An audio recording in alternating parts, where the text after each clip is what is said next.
In this video, I'll guide you through how to add ClickUp tasks from new Google Forms responses. By the end, you'll have an automated workflow that takes every new form submission and instantly turns it into a task inside ClickUp, saving you time and helping you stay organized. First, we'll set up the trigger, which is what starts the automation. Begin by choosing Google Forms as your trigger app. When you're asked to select an event, choose New Form Response. This tells the automation tool that every time someone submits your form, it should kick off this workflow. Next, you'll need to connect your specific Google form.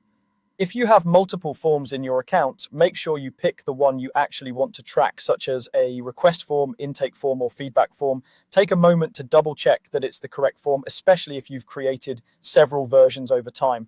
Once selected, the automation tool will usually pull in some sample responses so you can see what the data looks like and use it for the next mapping step. Now it's time to set up the action inside ClickUp. This is what the automation will do after the form is submitted. Choose ClickUp as your action app. When you're prompted to select an event, pick Create Task. This means that for every new form response, the system will create a brand new task in the ClickUp workspace and list you specify. You may be asked to connect your ClickUp account if you haven't already.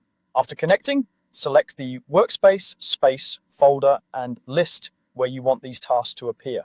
Think about where these tasks make the most sense. For example, a client requests list, a bug reports list, or a support tickets list. Setting this up thoughtfully now will keep your ClickUp organized later. With the trigger and action in place, the most important part is mapping your fields. This is where you decide how information from the Google form will be translated into the ClickUp task. For the task name field in ClickUp, map this to the name question in your form or whichever question identifies the person or main subject of the request.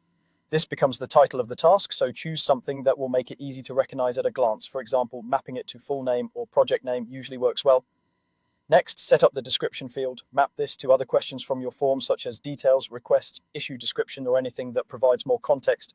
You can often combine several form fields into the task description, so consider including any information that would help your team understand the request without having to open the original form response. This might include the type of request, deadlines, or additional notes.